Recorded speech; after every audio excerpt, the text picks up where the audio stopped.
وجل نے اپنے کلام مقدس میں ارشاد فرمایا یا ایھا الذین آمنوا ادخلوا فی السلم کافہ ولا تتبعوا خطوات الشیطان انہ لکم عدو مبین۔ اے ایمان والو، اسلام میں پورے داخل ہو جاؤ اور شیطان کے قدموں پہ نہ چلو، بے شک وہ تمہارا کھلا دشمن ہے۔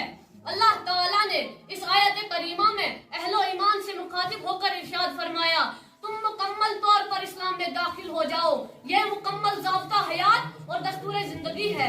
اسلام تمہاری ترقی کا ضامن ہے، اس کی برکتیں تم اس وقت حاصل کر سکو گے جب تم مکمل طور پر خود کو اسلام کے حوالے کر دو گے۔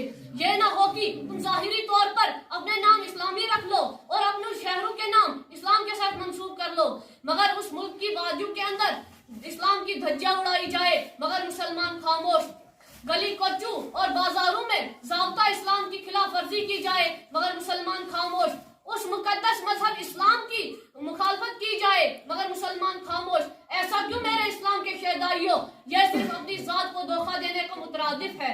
حضرات، ہمارا ظاہر و باطن ایک ہونا چاہیے۔ اگر زبان سے خود کو توحید و ایمان کا دعویٰ کرتے ہو تو اپنے عمل کو بھی اس کلمہ طیبہ کے مطابق کرو، جیسا کہ علامہ اقبال نے پوری قوم کو درس دیتے ہوئے کہا کہ زبان سے کہہ بھی دیا لا الہ تو کیا حاصل، زبان سے کہہ بھی دیا لا الہ تو کیا حاصل، دل و نگاہ سے جو مسلمان نہیں تو کچھ بھی نہیں۔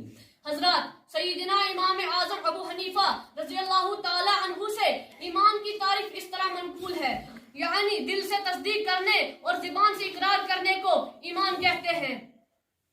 یہ بات مسلم سے کی ایمان کا دار و مدار عقیدے پر ہے۔ عقیدے کی درستگی اتنی ضروری ہے کہ جیسے پھول کے لیے درخت، ہمارا عقیدہ ہے کہ مخلوق میں سے کسی کے ہاتھ کوئی چیز نہیں، بادشاہ، غلام، سلطان، غنی اور فقیر سب تقدیر الہی کے قید ہے، یہ سب دست قدرت میں ہے۔ حضرات گرامی، جس طرح روشنی اور تاریکی دو الگ الگ حقائق ہے، ان کا ایک ساتھ جمع ہونا محال ہے، اسی طرح ایمان و کفر بھی دو متضاد چیزیں ہیں، ان کا ایک ساتھ پایا جانا محال ہے۔ ایمان ایک نور ہے جس سے قلوب کا اندھا پن ختم ہو جاتا ہے اور آدمی اعتماد و یقین کے اجالے میں زندگی گزارتا ہے، قدر کی ذلت سے نجات پا جاتا ہے، جبکہ کفر سراسر ظلمت و تاریکی ہے، اس سے دل نابینا بلکہ مردہ ہو جاتا ہے۔ نتیجہ یہ ہوتا ہے کہ آدمی گٹا ٹوپ سیاہ رات میں در بدر کی ذلت کھاتے ہوئے زندگی بسر کرتا ہے۔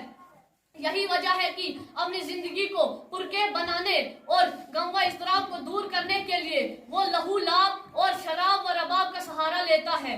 معلوم ہوا کہ ایمان ایک نور ہے، معلوم ہوا کہ ایمان انسان کی ایک اہم ضرورت ہے اور اس کے لیے ایک انمول دولت ہے۔ میرے عزیز دوستوں اور کرم فرما بزرگوں، آئیے اب حدیث نبی صلی اللہ علیہ وسلم کو سماعت فرمائیں۔ حدیث شریف میں کہ اسلام کی عمارت 5 چیزوں پر ہے۔ حضرت عبداللہ بن عمر فرماتے ہیں کہ حضرت محمد صلی اللہ علیہ وسلم کا ارشاد مبارک ہے، اسلام کی عمارت 5 چیزوں پر استوار ہے۔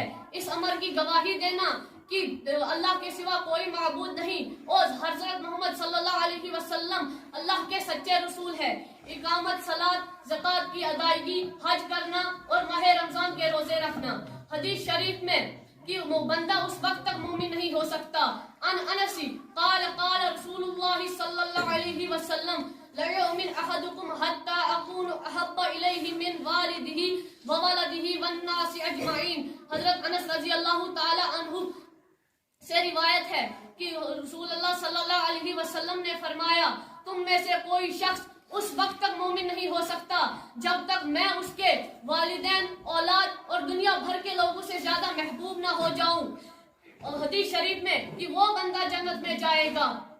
عن عثمان قال قال رسول اللہ صلی اللہ علیہ وسلم من مات وهو يعلم انه لا اله الا الله دخل الجنہ۔